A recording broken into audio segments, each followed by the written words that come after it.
Here and now, the program featuring the news and interests of the African American community. Here's your host, Sandra Bookman. Coming up, the impact of delayed diagnosis and service for children of color on the autism spectrum and one family's mission to change that.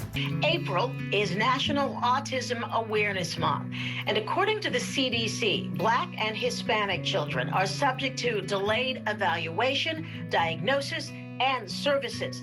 Our next guests are autism advocates. They have a son who is on the autism spectrum, and they are co-authors of the children's book, Sensationally Super Sandy. Joining us today is Tracy-Ann Samuels, ambassador for Autism Speaks, along with her husband, autism advocate, Jamiyl Samuels. So nice to meet the both of you. So nice to meet you. You have quite the partnership going on here. Yes, we try. And it sounds like you have a good reason. Talk to me about your son, Trey, a little bit before we delve into some of the projects you're working on. When did you guys realize that Trey was on the autism spectrum? Am I saying that correctly? Yes. I realized at the age of 2 that Trey was exhibiting sign of autism. I am a social worker, and I said to my husband, I think he's exhibiting signs of autism. But you know, we're Caribbean. We come from a Caribbean family, and I just remember my husband saying, "Oh, he's just quiet." And I said, "No, there's something wrong. There's something different in his demeanor. There's just something is off." And we decided, when a child initially gets a diagnosis of autism, for children of color, they're 5 times more likely to be misdiagnosed. Mm-hmm. Trey did not get a diagnosis until the age of 5, and which is delay in services, delay in early intervention, which is crucial services that is needed for a child, especially on ASD. And we, like I said, I was a quiet child, so we had to go through that period of denial. You don't think anything will be wrong with your child. Pretty much a young child. We put him in school at 2 years old, and we saw that he wasn't interacting with the other kids. Mm-hmm. So we knew something was pretty off. So we asked the teachers in the schools, in the classrooms, and they didn't really give us a straight answer. So it wasn't until he was in pre-kindergarten, in public school, that we put him in public school, that we found out that she suggested that we get him tested because he was walking around the classroom. He was exhibiting weird behaviors in the classroom. I mean, can I just ask you, there's so many questions that I want to ask you about this, because you guys really are the experts. Just when you were finally able to nail it down, you didn't think you were Caribbean. You thought he was just being quiet like you were as a kid. Once you finally got the diagnosis, just as parents, how did you feel about that? Were you scared going forward? I was depressed, because as a mother, you tend to blame yourself. And this is why advocacy is important to me, because there's a lot of parents out there who are blaming themselves, who are stuck in the denial and depression state. And you can't be stuck in that stage. You have to, as I tell people when we go out, you have to mourn that child that you thought you were going to have. In order to love the one that you got. Right. And he's it's the best thing that has ever happened to us, because we're sitting here today. Mm-hmm. And if you don't mourn that child and don't rise up from your depression state of denial, the child won't be able to get the services that they need. So I was very depressed. I was very upset. I didn't know what to do. I started to research different services. And for me, it was difficult, so I can imagine other families in the community, how hard. And you were educated. You're a social worker. Yes, I have a master's degree. So does my husband. And I'm like, if it's difficult for us to find services, I can't imagine other families in low socioeconomic that have to try to find services. It's depressing. It's overwhelming, just navigating the system. But I was able to stumble on Autism Speaks that gave us a 100-day checklist. And that was the life-saving for me. Because it gave you some direction on where you need to be going. Yes. I want to circle back to something you said early on, because I do think it's important for us to talk a little bit more about it. Why is it that Black kids are being diagnosed, in a more delayed manner than other kids? What's the reason for that? I think the reason for it is also our community. We don't talk about autism. There's such a stigma, a taboo. Right. We know something is wrong. We are not speaking to each other about it. Even with our medical doctor, I would say to my doctor, like, something is wrong, and she would brush it off. They're not getting the diagnosis earlier, and it impacts them. Yes. I wish Trey got the diagnosis so he could have received early intervention. Yes. And just services. A lot of parents don't know where to start from. I tell parents when I go out there, I said, just rule it out. If your gut is telling you something is wrong, it doesn't take anything to go out and rule it out. Right. Yeah.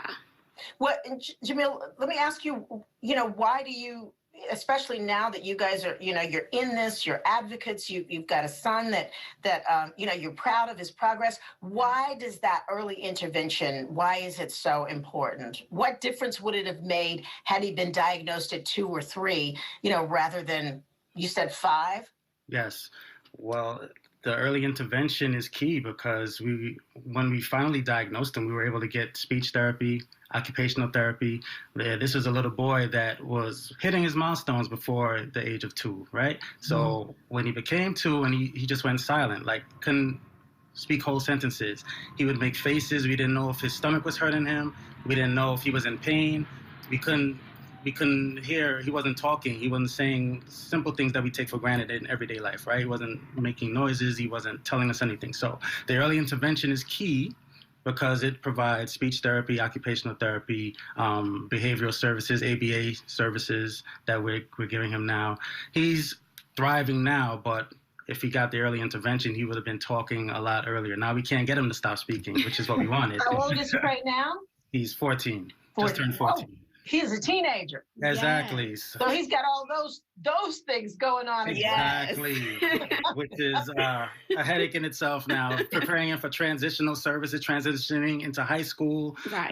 That's another set of services, job training, everything that has to go along with being a kid and going through hormonal changes. And we want to get him to interact more. We're working on his socialization skills, socialization cues, like knowing when someone is making a joke or when someone is being sarcastic, or when, more importantly, when someone is being manipulative or leading him into dangerous situations. He needs to know how to see these. Because he essentially learns differently. That's right. Than other teenagers his age. Absolutely. And you have to figure out how to teach him in a way that he gets the same knowledge, he just absorbs it differently. And that was part of the beauty of this journey, is because we realized that he hears music. Yes. Music is something that he latches onto. Like in early stages, he wasn't speaking, but he was tapping. He was making beats with his hands. We would get calls from the teacher that he's making music. He's distracting the other kids because he's tapping on the table. So once we got him music therapy, we got him to play. He plays multiple instruments: piano, the drums, the guitar, the violin. He's playing songs by ear. Yes. So we found we found out that he's good in music, he became a whole nother child. Like he started to thrive even more. Yes. Right. So I mean, in a lot of ways, like any other child, that you find that thing that is your passion. That's right. I guess it's even more important with a child like Trey, because that can be the key to opening the doorway to other knowledge for him. Absolutely. Yes, because children who are autistic tend to have some kind of gift. I always say they're gifted, and Trey's happens to be musically. I think that really changed his whole trajectory. He's able to just tune in. Once we hound in, he wasn't flapping his fingers no more. He would walk, he would flap. My daughter would constantly ask us, why is he flapping? He was constantly hearing music. And once we tone in, he was able to just tone down, relax, and able to listen and be more attentive in school. And communicate through the music. Yes. He's playing in recitals and everything. Mm-hmm. I know that you, Jamiyl, you work at Rikers in a youth facility, right? Yes. So, and I'm just curious, have you come across other kids there that are perhaps at Rikers and really maybe they're undiagnosed? Absolutely.